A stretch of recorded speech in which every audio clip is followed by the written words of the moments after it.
In the previous video, we followed the complete life cycle of a carbon credit, from project development and validation to monitoring, verification, issuance, trading, and retirement. But that journey raises another important question. But who creates the rules that every carbon project must follow before it can generate carbon credits? Who verifies that emissions reductions actually happened? Who keeps track of millions of carbon credits around the world and ensures that the same credit isn't used twice? The answer lies in three important pillars of the carbon market. They are standards, registries, and verification. Together, they form the trust infrastructure that allows carbon markets to function. And so, we talk a lot about trust, in data, in systems, in people. But have you ever paused to ask, why does the trust matter? For that, imagine buying a carbon credit without knowing. Who measured the carbon emissions reductions? Whether the project followed accepted rules that define eligibility, guide calculations, and set the boundaries for what counts as real reductions, or whether someone else has already claimed the same credit, because a single claim must stand alone. Without transparency and accountability, carbon markets would quickly lose credibility. And credibility is everything. That's why carbon markets rely on independent systems designed to answer one simple question: can this carbon credit be trusted? Let us look at the different parts that help answer that question. Part 1. What are carbon standards? Think of a standard as a rulebook. It defines how a carbon project should be designed, how emissions reductions should be measured, and what evidence must be collected throughout the project. Without standards, every developer could calculate carbon reductions differently. That would make comparisons impossible and reduce confidence in the market. Standards create consistency, the kind that turns scattered efforts into a single, trusted system. They establish methodologies for different project types, whether it's reforestation, renewable energy, methane capture, or direct air capture.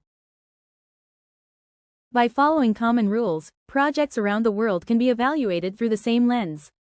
From forests in Brazil to wind farms in Denmark, each project is measured by one shared framework, so no matter where it's built, its impact speaks the same language of trust. In simple terms, standards act like a rulebook for climate action.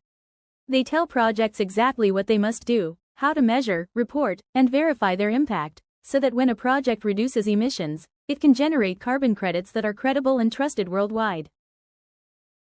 Once a project meets the standards and earns verified credits, those credits need a place to live. A system that keeps them safe and traceable. That's where registries come in. A registry is like a digital ledger or official database. Registries begin by recording verified projects, giving each one a unique entry in the system. Number 1. Registered projects. Registries begin by recording verified projects, giving each one a unique entry in the system. Number 2. Issued carbon credits. Once verified, credits are officially issued, logged with serial numbers to prove authenticity. Number 3 is ownership. Registries track who owns each credit, ensuring clear accountability across the market. Number 4 is credit transfers. When credits are sold or exchanged, registries update the records to reflect new ownership. Last and number 5 is retirement of credits. Finally, when a credit is used to offset emissions, registries mark it as retired, permanently removed from circulation. Every carbon credit receives a unique identification number, a digital fingerprint that makes it traceable, verifiable, and impossible to duplicate across the global registry. This allows market participants to track its entire history. Registries increase transparency by showing where a credit came from and whether it has already been used. Without registries, the market would face a serious risk known as double counting, where the same carbon credit could potentially be claimed by multiple parties. After registries record and issue credits, each project goes through a final step known as verification. Even if a project follows a standard, someone still needs to confirm that the reported emissions reductions are accurate. That's the role of verification. Verification is carried out by independent third-party auditors. Auditors review data, inspect sites, and confirm that every credit is genuine.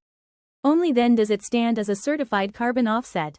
These experts review detailed monitoring reports, tracking project activities, emission data, and field observations to ensure every recorded reduction aligns with approved methods. They examine project data, from baseline measurements to ongoing performance records, verifying that results reflect real, measurable climate impact.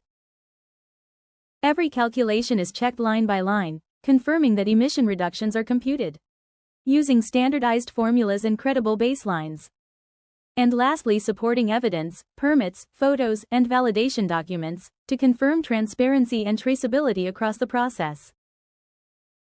Their objective is simple: to determine whether the project's claimed emissions reductions actually occurred. Because these verifiers are independent, they help strengthen confidence in the carbon market. Verification ensures that carbon credits are based on evidence, not assumptions. Now that we know what standards, registries, and verification are, let us see how they work together. In order to understand this, let us put everything together with an example.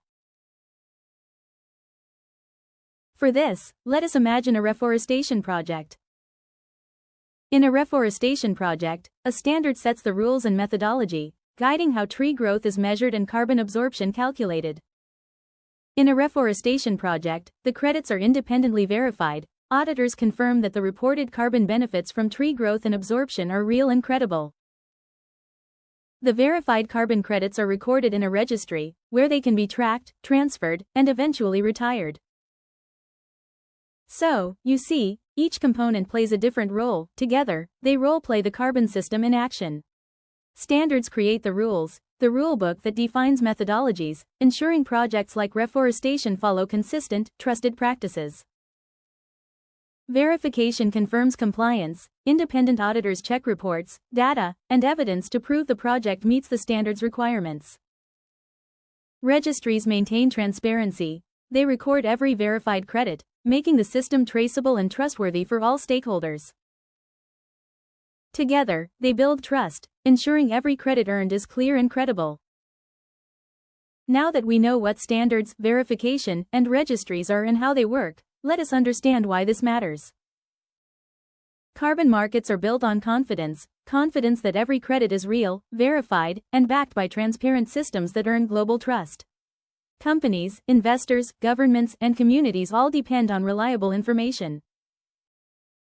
When standards are robust, when verification is independent, and when registries are transparent, carbon markets earn credibility and trust, which makes them much stronger. But when any one of these elements is weak, questions about credibility begin to emerge, and trust in the entire carbon system starts to fade. That's why strengthening market integrity remains one of the biggest priorities in the global carbon market today. Understanding standards, registries, and verification helps us appreciate that carbon markets are far more than buying and selling credits. Behind every credible carbon credit lies a system designed to ensure transparency, accountability, and trust. These institutions may not always be visible, but they are essential for the market to function effectively.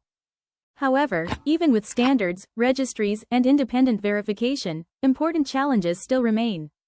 Questions about additionality, permanence, leakage, and greenwashing continue to shape the future of carbon markets, challenging how we measure real impact, how long carbon stays stored, and how we ensure that every claim reflects genuine climate progress. In the next video, we'll explore carbon credit integrity and greenwashing, and understand why maintaining trust remains one of the biggest challenges facing carbon markets today. If you found this video helpful, please consider liking, sharing, and subscribing to the channel. And if you're following this series from the beginning, don't forget to check out the full carbon markets and climate finance playlist. Thank you for watching, and I'll see you in the next chapter.